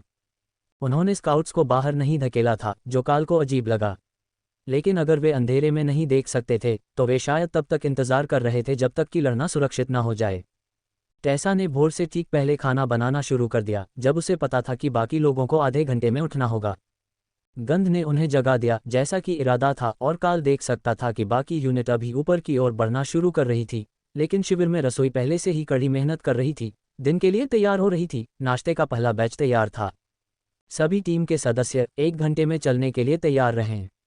जिस यूनिट से वे जुड़े थे उसके कैप्टन ने घोषणा की जैसे ही टेसा ने नाश्ता परोसना शुरू किया। वह वही मशरूम स्टेक लेकर आई थी जिसे डग बहुत पसंद करता था, लेकिन बेकन की तरह पतले स्लाइस में काटा गया था और मिर्च के चारों ओर लपेटा गया था, जिसमें पनीर जैसी कोई चीज़ भरी हुई थी। ये वास्तविक पनीर नहीं होगा, क्योंकि यह सब पौधे आधारित था, लेकिन यह अच्छा था। वह बाद में नाश्ते के लिए एक सेब का जर्की और एक फल और नट्स ट्रेल मिक्स लेकर आई थी, जिसे ज़्यादातर लोग अपने आप ही खा लेते थे। लेकिन लोट्स ने एक कटोरे में डाला और फिर उसमें कॉफ़ी मिला दी, जैसे ज़्यादातर लोग नाश्ते के अनाज में दूध मिलाते हैं। ऐसा नहीं है कि उसे कैफीन की ज़रूरत थी। प्रकृति पादरी सुबह से ही बहुत ऊर्जावान था। लोट्स ने काल को देखकर मुस्कुराया जब उन्होंने खाना खत्म किया। हमें काल को पहले नीचे भेज देना चाहिए जबकि हम दिन की गश्त के लिए साफ सफाई कर रहे हैं। एक आदमी इतना भाग्यशाली ही हो सकता है, अन्यथा ये दुनिया को असंतुलित कर देगा। काल हंसा। ठीक है, ये कहने का एक तरीका है कि हम स्नान करते समय किले से बाहर निकल जाएं। मुझे एक पानी की थैली फेंक दो ताकि मैं नीचे रहते हुए नहा सकूं, क्या तुम दोगे? एलिस ने उनका ध्यान आकर्षित करने के लिए अपनी उंगलियां चटकाईं। हम बस एक विभाजन पर्दा लगा सकते हैं। हमारे पास बहुत सारे हैं और हम चाहते हैं कि काल यहाँ ऊपर आए और हमें नीचे उतारे, अन्यथा सभी को उस सीढ़ी पर चढ़ना होगा। किले में जल्दी से 2 ग्राउंड टाप लगाए गए जो दूर के हिस्से को अलग करते थे, जहां लोट्स ने गुरुत्वाकर्षण से चलने वाले काले शॉवर बैग में से एक को लटका दिया था, जिसे उसने अपने जादू से पानी से भर दिया था। आपको बस नल खोलना था और वे शॉवर की तरह पानी छिड़कते थे। वे सरल थे लेकिन प्रभावी थे, और यदि आप उन्हें पूरे दिन धूप में छोड़ देते हैं तो शाम को पानी ठीक से गर्म हो जाएगा। उसके जादू की बदौलत ये काफ़ी गर्म था, और काल ने अपने पुराने कपड़ों से गंदगी और धूल झाड़ने में अपना समय लिया और फिर उसे अलग रख दिया और साफ होने के लिए तैयार हो गया। उसे याद नहीं था कि पैक में कितने अन्य शॉवर बैग थे, लेकिन महिलाओं को वापस आने से पहले साफ होने और कपड़े पहनने के लिए निश्चित रूप से कुछ समय चाहिए होगा। जब उसने पर्दा हिलते हुए सुना और अपनी पीठ पर किसी शरीर को महसूस किया, तो वह लगभग आधा नहा चुका था। उसे चुप रहने के लिए उसके होठों पर एक छोटी उंगली दबाई गई और फिर 2 कोमल हाथों ने उसकी पीठ को रगड़ना शुरू कर दिया। एक बार जब वह साफ हो गया और नहाया, तो वह खिड़की से बाहर देखने के बजाय पर्दे की ओर मुड़ गया, और वह सुन सकता था कि डाना जल्दी से अपने कपड़े वापस पहन रही थी और फिर सेक्शन के दूसरी तरफ निकल गई। ये वही थी। समूह में कोई और उस आकार का नहीं था, और वह अकेली थी जिसने उस विशेष अकादमी शैम्पू का इस्तेमाल किया था। जब वह बाहर आया तो हर कोई तैयार और इंतजार कर रहा था, और ऐसा लग रहा था कि शौव के बारे में कुछ भी न कहने का समझौता हुआ था। इसलिए काल ने सीढ़ी को किले में ऊपर खींच लिया जब तक कि वे उनसे केवल कुछ मीटर दूर नहीं थे, और समूह को देखा। पहले कौन नीचे जा रहा है? हॉक पहले से ही गश्त पर है और क्षेत्र साफ है। अध्याय 197 सुबह का गठन। प्रश्नवाचक चिन्ह। जब सभी नीचे उतर गए, काल रस्सी की तरह सीढ़ी से नीचे उतरा और यह सुनिश्चित करने के लिए अपने पैक की जांच की कि यह ठीक से सुरक्षित है। हमारे पास शिविर में वापस जाने के लिए 20 मिनट हैं, कोई जल्दी नहीं है। वे 30 मिनट में गठन के लिए इकट्ठा होंगे। एलिस ने उन्हें सूचित किया और वापस जाने लगी। काल ने किसी भी खतरे को देखने के लिए अपनी बढ़ी हुई दृष्टि का उपयोग करते हुए आगे की ओर अपना स्थान लिया, लेकिन शिविर के इतने करीब देखने के लिए कुछ भी नहीं था। स्थानीय वन्यजीव भी इतने करीब जाने की हिम्मत नहीं कर सके, कहीं वे पूरक खाद्य उत्पाद न बन जाएं। टीम आज बहुत बेहतर मूड में लग रही थी, लेकिन काल ने देखा कि कप्तान की वर्दी पर अब सोने के बजाय लाल बैज थे। उसके रैंक प्रतीक के लिए अभी भी 2 चांदी की पट्टियां थीं, इसलिए उसे कप्तान ने नहीं पकड़ा, लेकिन ऐसा लग रहा था कि वह पिछली रात की बैठक के लिए आधिकारिक सजा पर था। हमारे जाने से पहले बेस कमांडर के साथ एक बैठक है। स्काउट्स को छोड़कर पूरे बेस को उपस्थित रहना है। जब काल का समूह बैरक में पहुंचा, जिसे अन्य लोगों ने कल रात बनाया था, तो कैप्टन ने उनका अभिवादन किया। एलिस ने सिर हिलाया। समझ गया, हमारे पास हॉक स्काउटिंग है, इसलिए हम आज निकलने से पहले जान लेंगे कि क्या होने वाला है। उसे 1 घंटा दीजिए और वह हर जगह कवर करेगा जहां हम पैदल पहुंच सकते हैं। कैप्टन ने सिर हिलाया और अपनी टीम को मीटिंग पॉइंट पर ले गया, जहां स्टेशन पर मौजूद अन्य इकाइयां थोड़ी मुस्कुराईं, क्योंकि उन्होंने उसे फॉर्मेशन के सामने दाईं ओर सम्मान की जगह लेने के लिए रास्ता साफ कर दिया था। इसे जानबूझकर उनके लिए खुला छोड़ दिया गया था, इस तथ्य के लिए एक बहुत ही सूक्ष्म संकेत कि अन्य इकाइयां सहमत थीं कि वह सही था, लेकिन असली झटका तब लगा जब बेस कमांडर और उनके सहायक बाहर आए। बेस कमांडर ने कैप्टन की पट्टियां पहनी हुई थीं, जो उनके यूनिट लीडर के समान थीं, लेकिन उनका कॉलर ढीला था और उनकी जैकेट के बटन खुले हुए थे। उनका चेहरा चोटिल और सूजा हुआ था और उनकी शर्ट को देखने से लग रहा था कि उनकी पसलियां बंधी हुई थीं, जो खुले कोट की व्याख्या करती हैं। एडजुटेंट की हालत भी अच्छी नहीं थी और काल देख सकता था कि उसके हाथों पर पट्टी बंधी हुई थी और वह लंगड़ा रहा था। बेस पर उनके पास हील थे, बहुत सारे, इसलिए अगर वह अभी भी इतनी बुरी हालत में था तो कैप्टन ने उसे या तो मौत के करीब पहुंचा दिया होगा या हील ने उस पर काम करने से मना कर दिया होगा, जो अवज्ञा का एक बड़ा मामला होगा। ध्यान दें, कमांडर के मंच पर आते ही फॉर्मेशन के सामने मौजूद सार्जेंट ने सबको आदेश दिया। घायल व्यक्ति ने अपना गला साफ किया और सख्त चेहरा बनाया, जैसे कि हर कोई यह नहीं देख सकता था कि उसकी एक आंख अभी भी सूजी हुई है। यह मेरे ध्यान में लाया गया है कि हमारे सीमित गश्ती दायरे के कारण क्षेत्र के खतरे के स्तर का आकलन करने में कुछ अपर्याप्तताएं हुई हैं। उसने शुरू किया। ये दिन का सबसे कमज़ोर कथन था। इस तरह हम आज से अपने गश्ती दल को फिर से व्यवस्थित करेंगे। नए मार्ग और क्षेत्र बोर्ड पर हैं। मैं कल सुबह तक अपने डेस्क पर मौजूद प्रत्येक क्षेत्र की पूरी रिपोर्ट की अपेक्षा करूंगा। बस इतना ही। वह अपनी पसलियों पर दबाव से घबराते हुए कच्चे मंच से नीचे उतरा और सार्जेंट ने सभी को विदा किया, उन्हें अपने नए गश्ती मार्ग खोजने के लिए भेज दिया। कल की तरह ही काल के समूह को खतरा शमन के लिए नियुक्त किया गया था, जिसे घूमने वाले समूह के रूप में भी जाना जाता है। वे जहां कहीं भी अधिक खतरनाक राक्षसों की रिपोर्ट होती, वहां जाते और बेस के लिए खतरा बनने से पहले उनसे निपटते। कल कोई भी दर्ज नहीं किया गया था, इसलिए वे बस भटकते रहे। लेकिन आज हॉक ने उनके लिए एक दिलचस्प सूची तैयार की थी। उसे सभी प्रकार के राक्षस मिले थे, बड़े समूह, छोटे समूह, शक्तिशाली अकेले, शक्तिशाली नेता वाले छोटे समूह। सब कुछ थोड़ा थोड़ा, जैसा कि उस क्षेत्र से अपेक्षित था जहां केवल बेस के सबसे नज़दीकी क्षेत्र में ही गश्त की गई थी। वे बेस से बाहर निकल गए ताकि उनकी रिपोर्ट यहां तैनात जागृत और सामान्य रैंक के सैनिकों को डरा न सके, और फिर कप्तान ने स्काउटिंग विवरण के लिए काल की ओर रुख किया। अगर हम दक्षिण से शुरू करते हैं तो हमारे पास आरोही राक्षस के 2 समूह हैं, दोनों ही छोटे समूह हैं। फिर हमारे पास एक गोबलिन कैंप है, इस बार आसपास कोई अन्य बड़ा राक्षस नहीं है। उसके बाद जोन के चारों ओर पश्चिम की ओर बढ़ते हुए हमारे पास एक आरोही नेता के साथ छिपकली पुरुषों का एक समूह है, फिर 4 जागृत रैंक दिग्गजों का एक समूह है। अगर वह स्थिति बदलती है तो मैं आपको अपडेट करूंगा, काल ने उसे सूचित किया। तुमने उस आदमी को सुना। चलो इस गंदगी को साफ कर दें, इससे पहले कि जांचकर्ता यहां आएं और हमारा समय बर्बाद करना शुरू करें। कप्तान ने घोषणा की। एक ही रैंक के अभिजात वर्ग के बीच के मामलों के लिए चर्च आमतौर पर हस्तक्षेप करता था यदि वे इसे शांतिपूर्ण तरीके से हल नहीं कर सकते थे। यदि जांच आ रही थी तो या तो बेस कमांडर ने बेवजह पीटे जाने के बारे में शिकायत दर्ज की थी, या कप्तान ने लापरवाही और अक्षमता के लिए शिकायत दर्ज की थी जिससे अभिजात वर्ग की मृत्यु हो गई। संभवतः दोनों। ओब्रेस का पहला समूह रात के दौरान गश्त पर था और काल उन्हें खत्म करके खुश था ताकि वे उस व्यक्ति को वापस रिपोर्ट न कर सके जिसने उन्हें क्षेत्र की खोज करने के लिए भेजा था। वे अभी भी अपने मार्ग पर आगे बढ़ रहे थे, बेस का चक्कर लगा रहे थे, जब समूह ने उन्हें पकड़ लिया और ओब्रेस ने अपना गुप्त हथियार निकाला।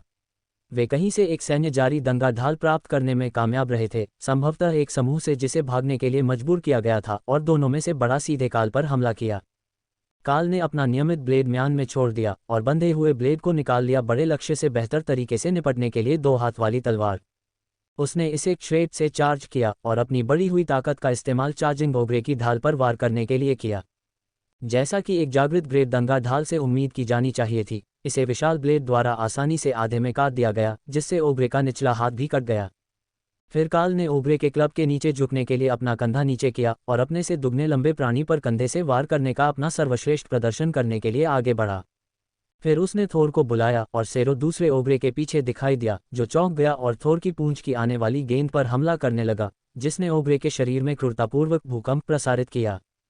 हड्डियों के टूटने की आवाज़ सभी को स्पष्ट रूप से सुनाई दे रही थी, लेकिन इससे पहले कि ओब्रे खुद को बचाने के लिए कुछ कर पाता, जादूगरों के हमलों की पहली लहर आ गई और ओब्रे मर चुका था। कप्तान ने अपना गला साफ किया। सब ने अच्छा काम किया। सिर इकट्ठा करो, हमें अगले कुछ दिनों तक अपनी हत्याओं के सबूत की ज़रूरत होगी। इससे बेस कमांडर के साथ चल रही बहस लगभग सुलझ गई। अगर वे वाकई आरोही रैंक और उच्च ट्रॉफियों के साथ वापस लौटते हैं तो उन्हें अपना काम न करने के लिए दोषी ठहराया जाएगा। कैप्टन पर उसे पीटने के आरोप लगने की संभावना है, लेकिन वे दोनों एक ही सैन्य रैंक के थे, इसलिए यह उतना गंभीर नहीं होगा जितना कि अगर उसने किसी वरिष्ठ अधिकारी को मारा होता। चलते रहो, अगर उनके पास कुछ भी मूल्यवान है तो उसे पकड़ो और हम दिन के अंत में सब कुछ ठीक कर देंगे। मुझे आज उत्पादकता रिकॉर्ड चाहिए। हम उन्हें दिखाएंगे कि कमांडर रैंक का राक्षस कैसा दिखता है, कैप्टन ने जोर दिया। अध्याय 198 उत्पादकता। जैसे जैसे दिन ढलता गया, समूह ने खुद को क्षेत्र के दूर के हिस्से में पाया, अंधेरा होने से पहले बेस पर वापस जाने के लिए बहुत दूर। ये लगभग निश्चित रूप से कैप्टन की ओर से एक जानबूझकर किया गया प्रयास था, लेकिन यूनिट में किसी ने वास्तव में इस पर ध्यान नहीं दिया। उन्होंने आज 6 आरोही और 1 कमांडर रैंक ट्रॉफी जीती थी, और अगर हॉक की स्काउटिंग सही थी तो सुबह 2 और कमांडर रैंक राक्षस पाने का मौका था। काल की टीम के बिना उनके लिए ऐसा कभी नहीं हो सकता था, लेकिन यह एक अक्षम नेता के खतरों की एक शक्तिशाली याद दिलाता था जब वे उन्हें शिविर में वापस लाते थे। इस मिशन पर पहली बार काल ने वास्तव में उस रात टेंट लगाने में मदद की, एक बड़ा कैनवास टेंट जो छत की चोटी को 2 अलग अलग पेड़ों से बांधकर बनाया गया था। इसे टेसा के बैग में रखा गया था और वह कोई डंडे नहीं लाई थी, क्योंकि वह उन्हें खुद ही उगा सकती थी या योद्धाओं से भाले और रस्सी की एक लंबाई का उपयोग कर सकती थी, लेकिन ये प्रक्रिया अभी भी काल की अपेक्षा से कहीं अधिक आसान थी। चोटी को बांधें, कोनों को बाहर निकालें और फिर दीवारों के निचले हिस्से को जमीन पर टिका दें। सौभाग्य से बाकी सभी को इस प्रक्रिया का बहुत अभ्यास था। फिर एक बार जब यह ऊपर आ गया तो काल को एहसास हुआ कि यह सोने की व्यवस्था उसकी आदत से कहीं अधिक भीड़भाड़ वाली थी। उन्होंने सेट करने के लिए एक अच्छा समतल और नर्म स्थान पाया था, लेकिन वे सभी तंबू के अंदर कंधे से कंधा मिलाकर खड़े होंगे। ये पहले कुछ मिनटों के लिए बहुत अच्छा लग रहा था, जब तक कि काल को एहसास नहीं हुआ कि वह लोड्स के बीच था, जो दरवाजे पर रहने पर जोर देता था, और दाना, जो संभवतः दुनिया की सबसे बेचैन सोने वाली थी। आज रात वे जमीन पर थे और स्लीपिंग बैग जिप किए गए थे और कंबल की तरह नहीं बिछाए गए थे, इसलिए वह ज़्यादा दूर नहीं जा रही थी, लेकिन वह रात में जागने के दौरान की तुलना में अधिक सक्रिय थी। क्या मैं उसे लपेट कर रख दूँ? जब वह झूले में होती है तो उसे बहुत अच्छी नींद आती है। राय ने सुझाव दिया, रात को उसके स्थान पर बिताओ, क्योंकि उनकी टीम में किसी को भी गार्ड की ड्यूटी नहीं थी। मुझे यकीन है कि वह ठीक हो जाएगी। काल हंसा जब दाना ने आखिरी बार करवट बदली, फिर आखिरकार शांत हो गया। अगले दिन सुबह बहुत जल्दी आ गई और काल ने असुविधाजनक नींद की स्थिति से अपनी मांसपेशियों की जकड़न को दूर करने के लिए रिफ्रेशिंग लाइटनिंग को सक्रिय किया।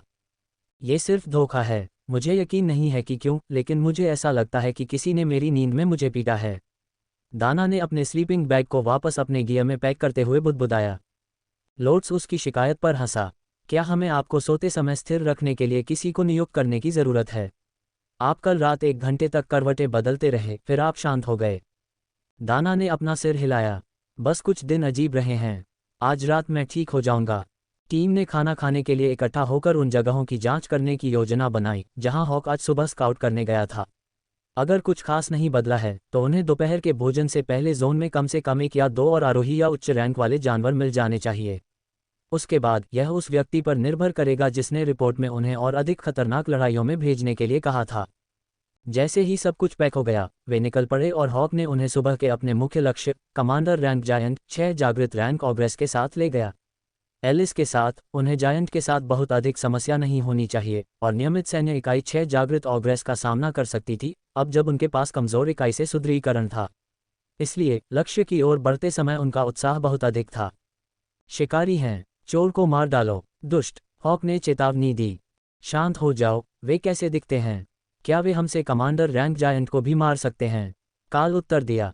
सफ़ेद कपड़े पहने हुए लोग, वे हमारे जायंट को चुरा रहे हैं, हॉक ने शिकायत की। मुझे लगता है कि चर्च की सुरक्षा टीम पहले से ही साइट पर है। हॉक ने मुझे अभी चेतावनी दी है कि कोई हमारा शिकार चुराने की कोशिश कर रहा है। काल ने कैप्टन को चेतावनी दी। पुराने एलीट का चेहरा गंभीर हो गया और उसने टीम को अपनी गति बढ़ाने का इशारा किया। अगर चर्च ने बेस कमांडर पर विश्वास किया होता तो वह टीम जायंट से निपटने के लिए पर्याप्त मजबूत नहीं होती, और अगर उन्होंने किया होता तो बेहतर होता कि वह उसके मरने के समय वहीं होता, बस अगर बेस कमांडर ने एहसान किया होता। थोर खुशी खुशी जंगल में काल और कैप्टन का पीछा करते हुए झाड़ियों से टकराया, इसलिए जब वे चल रही लड़ाई में पहुंचे तो चर्च गार्ड उनका सामना करने के लिए अलग हो गया, जैसे कि वे कोई खतरा हो। जानवर मेरे साथ हैं, काल ने पुकारा और थोर को विशालकाय के साथ ओग्रेस की भीड़ में खदेड़ दिया। लाइटनिंग सेरो ने एक को हवा में उड़ा दिया, जहां उसे राय के गोलेम्स ने रोक लिया, जो कहीं से भी प्रकट हुए थे। मकड़ी ने इस लड़ाई को छोड़कर अपने घोंसले में रहने का विकल्प चुना था, लेकिन गोलेम्स को उसकी जगह लड़ने के लिए भेजा गया था। ये सिर्फ जागृत ओग्रेस थी, अगर वे कमांडर के साथ इसमें शामिल हो गए तो वह बिस्तर से उठ जाएगी। उसकी सुस्ती से जितना नाराज वह था, काल को ये स्वीकार करना पड़ा कि उसकी बात में दम था। ये लड़ाई बिस्तर से उठने के लायक नहीं थी, और अगर चर्च गार्ड बीच में नहीं होता तो थोर असली लड़ाई में सीधे आगे बढ़ जाता। गोलेम्स और जादूगर ओग्रेस को खत्म करने के लिए एक साथ काम कर रहे थे, और काल ने खुद को युद्ध के मैदान से आराम से चलते हुए हाई प्रीस्ट तक पाया, जो उसका अभिवादन करने के लिए मुड़ा था। क्या आप टीम लीडर हैं इस अभियान के लिए? बूढ़े आदमी ने पूछा। नहीं महायाजक, मैं आरोही अभिजात वर्ग काल हूँ, समूह के लिए अग्रिम पंक्ति का योद्धा। हमारे साथ कमांडर एलिस और एक सैन्य कप्तान टीम लीडर के रूप में हैं। उस आदमी ने सिर हिलाया और जायंट की ओर इशारा किया। क्या आप मदद करना चाहेंगे? काल मुस्कुराया और जायंट की पीठ पर बख्तरबंद प्लेटिंग को फाड़ने के लिए एक श्रेड हमला किया। फिर स्पाइडर गोलेम अपने भेदी अग्रपादों के साथ आगे बढ़े और छेद के माध्यम से बार बार छुरा घोंपना शुरू कर दिया, जबकि काल ने जायंट के घुटनों के पीछे हमला किया। विशाल योद्धा मुड़ नहीं सका, चर्च गार्ड ने उसे सामने से व्यस्त कर दिया था, इसलिए पैरों पर हमला पूरी तरह से अनदेखा हो गया जब तक कि बहुत देर हो चुकी थी और जानवर गिर रहा था। एक दौड़ती हुई छलांग और एक विशाल ओवरहेड चॉप के साथ काल ने गंभीर रूप से घायल जायंट के कंधों से सिर को हटा दिया, इसे जमीन पर लुढ़काते हुए उच्च पुजारी के पैरों पर रोक दिया। एक और अद्भुत, जैसा कि योजना बनाई गई थी, क्षण जिसका काल चाहता था कि वह इसका श्रेय ले सके। दूर से एलिस ने युद्ध के मैदान में चलते हुए ताली बजाई। काल, जिसके पास अलौकिक शक्ति थी, जिसे एक नहीं बल्कि 2 आरोही रैंक जादुई वस्तुओं द्वारा बढ़ाया गया था, उसे अपनी शक्ति के तहत चलने के लिए मजबूर किया गया था, जिसका मतलब था कि काल और थोर ने उसे और स्तंभ के पीछे के हिस्से को स्पष्ट रूप से दृष्टि से दूर छोड़ दिया था जब वे युद्ध में चार्ज करते थे। जब तक उसने उन्हें नहीं देखा था तब तक उसे पता भी नहीं था कि यहाँ चर्च गार्ड थे। वह कैप्टन को उसकी चेतावनी सुनने के लिए बहुत दूर थी। एलिस और कैप्टन गिरे हुए विशालकाय स्थान पर काल से मिले, जहां चर्च गार्ड काल को कुछ हद तक श्रद्धापूर्ण नजर से देख रहे थे। दिखावा, कैप्टन ने चलते समय बड़बड़ाया, जिससे उच्च पुजारी हंस पड़े। वह निश्चित रूप से उत्साही है। मुझे नहीं लगता कि मैंने पहले कभी मकड़ियों को गोलेम के रूप में देखा है। अजीब विकल्प, बूढ़े आदमी ने जवाब दिया। उन्हें एक योद्धा द्वारा भी बुलाए जाने को देखना अजीब है, चर्च के एक गार्ड ने जोड़ा। इससे बूढ़ा आदमी रुक गया और काल पर दोबारा नजर डालने लगा। गार्ड की बात सही थी, योद्धाओं ने गोलेम को नहीं बुलाया। मैं एक बीस्ट मास्टर हूँ, योद्धा नहीं। गोलेम को मेरे एक साथी ने बुलाया है, काल ने समझाया। थोर ने उस अवसर का लाभ उठाया और एलिस को अपनी आंखों के बीच उस अच्छे स्थान पर अपना सिर खुजलाने के लिए कहा। ये तनाव को शांत करने की उसकी पसंदीदा तरकीब थी और इससे उसका सिर रगड़ने का अतिरिक्त लाभ भी हुआ। वास्तव में ये जीत जीत की स्थिति थी। ठीक है, हम निश्चित रूप से कह सकते हैं कि क्षेत्र में कमांडर रैंक के खतरे हैं और स्काउटिंग रिपोर्ट में उनका हिसाब नहीं था। आपकी टीम कितने समय से क्षेत्र में है? उच्च पुजारी ने पूछा। कमांडर ने भौहें सिकोड़ी। हम कल ही अंदर आए हैं। यह एक आपदा थी, पहले से ही एक आधिकारिक रिपोर्ट दर्ज है। बूढ़े आदमी ने सिर हिलाया। ओह, आप वही टीम हैं। खैर, इससे हमारा कुछ समय बच जाता है। हमारे गार्ड दिन के बाकी समय आपके साथ रहेंगे। देखें कि क्या आपको और उच्च स्तरीय खतरे नहीं मिलते हैं और वे उन्हें खत्म करने में मदद करेंगे। अध्याय 199 स्काउट का महत्व। प्रश्नवाचक चिन्ह। हॉक, तुम्हें पता है कि क्या करना है। हमें जोन के भीतर कुछ उच्च खतरे वाले खतरे ढूंढो। उच्च आरोही और कमांडर में जितना संभव हो सके। काल ने निर्देश दिया। 400 मीटर उत्तर। यदि तुम अभी आगे बढ़ना शुरू करते हो तो तुम एक अकेले कमांडर रैंक ट्रोल से मिलोगे। चीज, शायद ये ट्रोल नहीं है, निश्चित रूप से बदसूरत है। स्काउट का कहना है कि हमें 400 मीटर उत्तर में एक बड़ा ट्रोल मिला है। यदि हम तेजी से आगे बढ़ते हैं तो हम इसे नियमित गश्ती समूह तक पहुंचने से पहले रोक सकते हैं। काल ने एकत्रित नेतृत्व समूह को सूचित किया।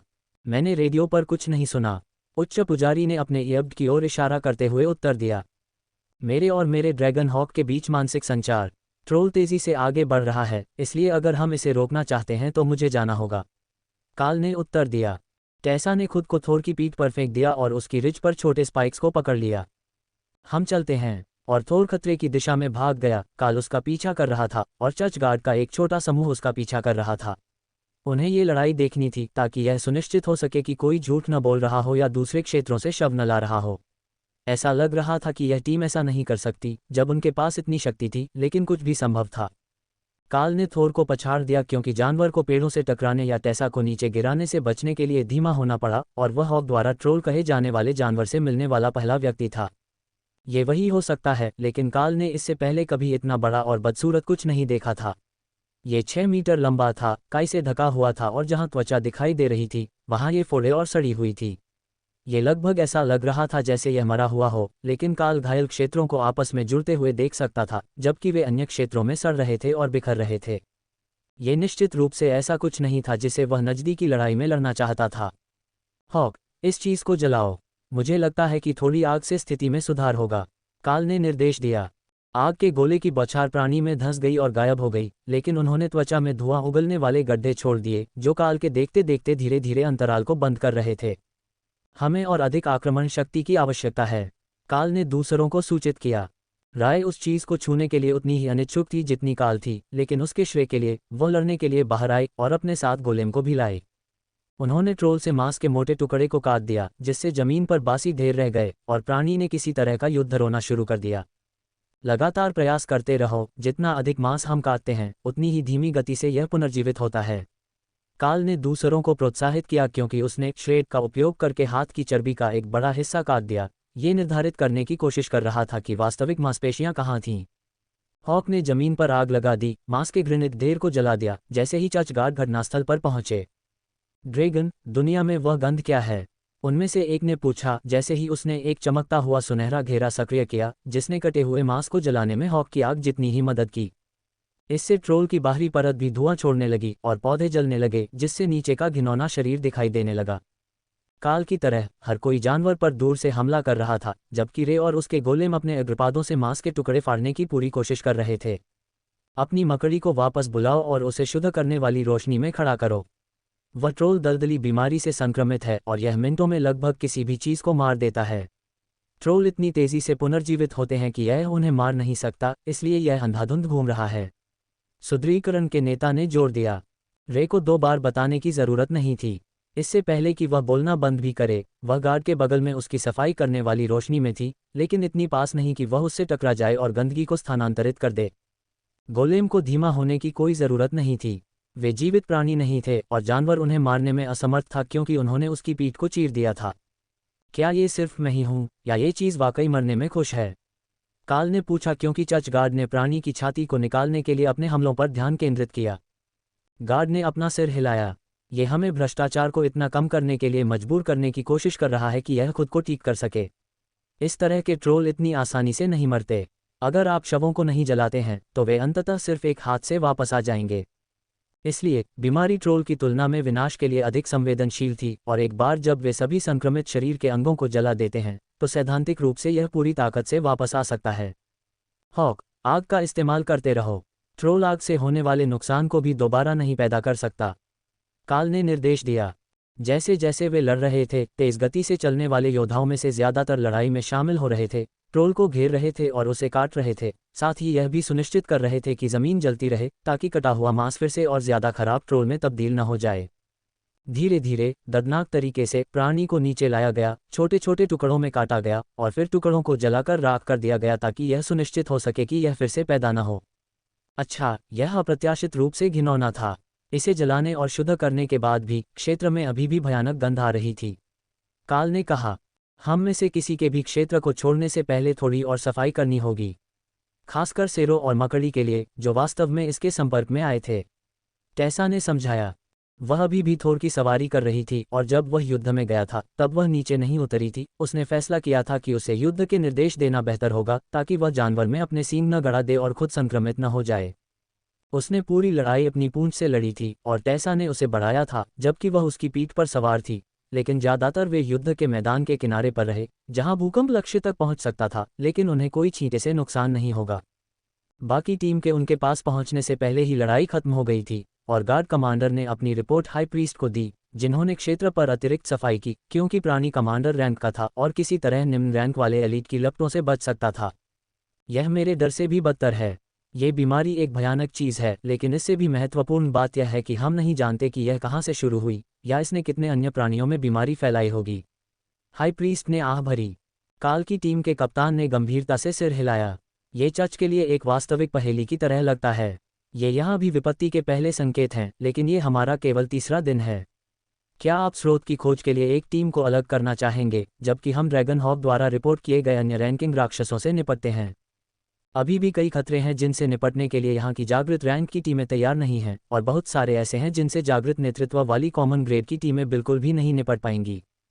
उच्च पुजारी ने अपना सिर हिलाया। मैं इन निर्देशांकों पर एक स्काउट टीम को बुलाऊंगा और वे विपत्तिग्रस्त ट्रोल को उसके स्रोत तक वापस ट्रैक करेंगे। उनके पास ऐसा करने का कौशल है, लेकिन जब तक दूसरा मामला सुलझ नहीं जाता तब तक हम आपको और आपकी टीम को सौंपे गए हैं। अध्याय 200 निर्देशित शिकार यात्रा। प्रश्नवाचक चिन्ह। दिन के शेष समय में हॉक ने उन्हें मिशन क्षेत्र के चारों ओर एक मजेदार पीछा करने के लिए प्रेरित किया, आरोही राक्षसों के समूहों का पीछा करते हुए और कभी कभी कमांडर रैंक राक्षस का। जितनी जल्दी टीमें उन्हें मार सकती थीं, हॉक उन्हें दूसरे स्थान पर ले जाता।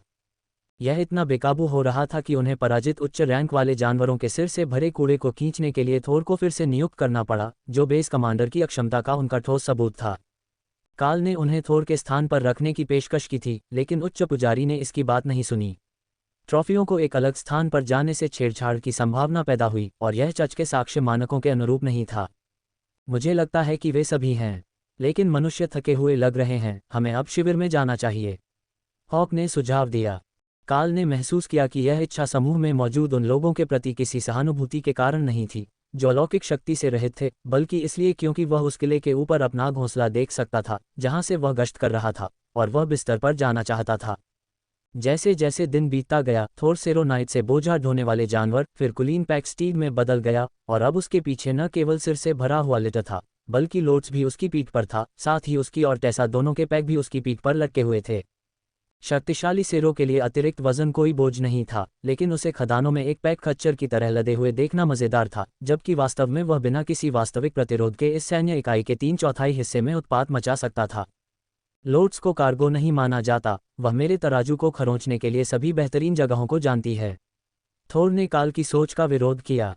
छोटे कद का पादरी अनिवार्य रूप से उन्हें चलते समय मुफ्त मालिश दे रहा था और औसत सैनिकों से ईर्ष्यालु नजरें अर्जित कर रहा था, जो हॉक द्वारा खोजे जा रहे हमलावरों की संख्या के साथ तालमेल रखने की कोशिश में दिन के अधिकांश समय जॉगिंग में लगे रहे थे। शिविर का नज़ारा यूनिट के लिए एक स्वागत योग्य राहत थी, और जैसे ही बाहरी गश्ती दल नजर में आए, काल जादूगरों और बदमाशों को राहत की सांस लेते हुए सुन सकता था। योद्धाओं में बेहतर सहनशक्ति थी, लेकिन आज भी उन्हें कड़ी मेहनत करनी पड़ी थी, भले ही वे आधी लड़ाइयों में देर से पहुंचे, क्योंकि हॉक ने उन्हें लड़ाइयों के माध्यम से तेजी से दौड़ाया था ताकि वे एक दिन में सभी प्रमुख खतरों को खत्म कर सके, जबकि चर्चगार्ड उनके साथ था। यूनिट, शाम के लिए शिविर छोड़ने और शिविर लगाने के लिए तैयार हो जाओ। कल औपचारिक पूछताछ होगी, साथ ही संभावित औपचारिक सजा की घोषणाएं भी होंगी। आपको शेड्यूल के बारे में सूचित किया जाएगा जैसा कि आपको आवश्यक है, उच्च पुजारी ने घोषणा की जब वे शिविर के आसपास गश्ती दल तक पहुंचे। एलिस ने किले की ओर देखा और गार्ड कमांडर ने उसकी नज़र का अनुसरण किया। क्या आपकी टीम ने पास में ही कोई कैंप बनाया है? रेतीले बालों वाले गार्ड ने पूछा। वहां सबसे ऊंचे पेड़ पर। यह जमीन से कुछ दूरी पर है, लेकिन लंबी दूरी की टोही के लिए एकदम सही है। अगर आपको हमारी मौजूदगी की ज़रूरत होगी तो हम रेडियो पर उपलब्ध रहेंगे। जैसा कि मैं समझता हूँ, यह एक सैन्य मामला है जिसे निष्पक्षता के लिए चर्च द्वारा निर्णय लिया जा रहा है, इसलिए हम इसमें शामिल नहीं हो सकते क्योंकि हमें एलीट भेजा गया है, न कि कोई सैन्य इकाई। एलिस ने जवाब दिया। गार्ड कमांडर ने उसे एक हल्की मुस्कान दी। मुझे संदेह है कि आप इतने भाग्यशाली होंगे। चूंकि आपकी टीम ही कारण है कि समूह के अधिकांश सैनिक अभी भी जीवित हैं, वे आपको एक भौतिक गवाह के रूप में चाहते हैं और फिर वे चाहते हैं कि आपकी टीम के सदस्य कुछ जानकारी की पुष्टि करें, क्योंकि जब सैन्य अधिकारी एक रिपोर्ट सुनेंगे जिसमें कहा गया है कि एक युद्ध पादरी लाइटनिंग सेरों पर सवार होकर युद्ध में गया था, तो सवाल उठेंगे। सुनवाई का सीधा प्रसारण रक्षा विभाग को किया जाएगा। टेसा हंसी। मैं दिन के उस हिस्से को दोहराने का आनंद लेने जा रहा हूँ। अन्य रेड ड्रैगन पुजारी बहुत ईर्ष्यालु होने वाले हैं। क्या आप हमारे साथ किले तक जाना चाहेंगे ताकि सुबह जब वे हमें बुलाएं तो आप इसे फिर से ढूंढ सकें? या क्या ये ठीक है कि हम बुलाए जाने पर अपना रास्ता खुद ही ढूंढ लें? गार्ड ने उसे आगे बढ़ने का इशारा किया, लेकिन वह एलिस के बगल में गिर गया और चलते समय जादूगर के साथ धीरे धीरे छेड़खानी करने लगा। उसने पेड़ की तरफ देखा, क्योंकि काल जल्दी से सीढ़ी पर चढ़ रहा था। तभी उसे एहसास हुआ कि वहां एक पूरा किला बना हुआ था जो साफ साफ दिखाई दे रहा था। ये काफी स्काउट बेस है। आपने इसे यहाँ कैसे इकट्ठा किया? ये किसी तरह के मछली पकड़ने के जाल जैसा दिखता है। क्या आपने ये सब यहाँ पैक किया है? उसने उलझन में पूछा। ये सब मकड़ी का रेशम है जिसे राय ने बुना है, वो ब्लडबैथ स्पाइडर जिसे आप आज मिले थे। बाहरी परत चिपचिपी है लेकिन अंदर नहीं है, और वे रात में आराम करने के लिए हमारे लिए एक उचित किला बनाते हैं जिसमें जलरोधी छत है और शाम की स्काउटिंग के लिए चारों ओर पूरी दृश्यता है, क्योंकि हमारे पास रात में देखने वाले सदस्य हैं। एलिस ने समझाया। गार्ड प्रभावित हुआ। ठीक है, हम आप पर अपने स्काउटिंग कर्तव्यों में ढिलाई बरतने का आरोप नहीं लगा सकते। आप तकनीकी रूप से रात में ड्यूटी पर भी नहीं होते, लेकिन फिर भी आप स्थिति पर नज़र रख रहे होते हैं। हमारे पास आपके रेडियो लॉग हैं और वे रिपोर्ट में शामिल किए जाएंगे। उसने एलिस को एक स्मार्ट सलामी दी और फिर अपनी यूनिट में वापस जाने के लिए मुड़ा, जबकि सभी सीढ़ी पर चढ़ गए। हम जानते हैं कि आप हम सभी को एक साथ ऊपर खींच सकते हैं। आपने तलवार के वार से एक राक्षस को उसके पैरों से गिरा दिया और सीढ़ी टूटने वाली नहीं है। सार्जेंट रीटा ने काल को आवाज़ लगाई। जैसे ही वे अपनी जगह पर पहुंचे, उसे समूह को 2 भागों में विभाजित करने से रोका, जैसा कि उसने पिछली बार किया था।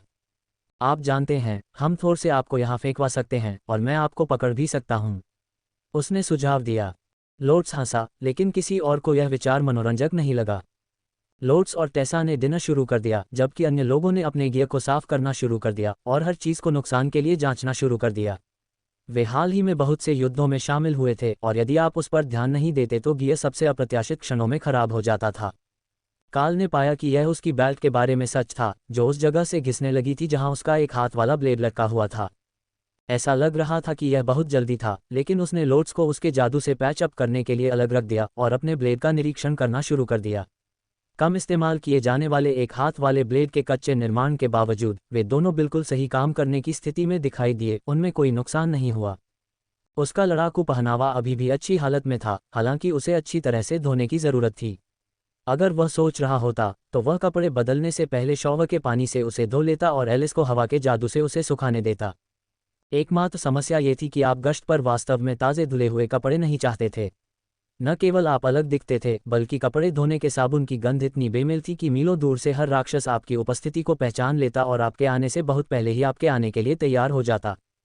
खाना बनाना शुरू करने के कुछ समय बाद ही स्काउट गश्ती दल को इस तरह से समायोजित किया गया कि वे पेड़ से 30 मीटर पहले रुकने के बजाय पेड़ के बाहर से गुजरें। हो सकता है कि अभी तक कोई आधिकारिक घोषणा न हुई हो, लेकिन ये स्पष्ट था कि बेस के संचालन के तरीके में पहले से ही बदलाव किए जा रहे थे।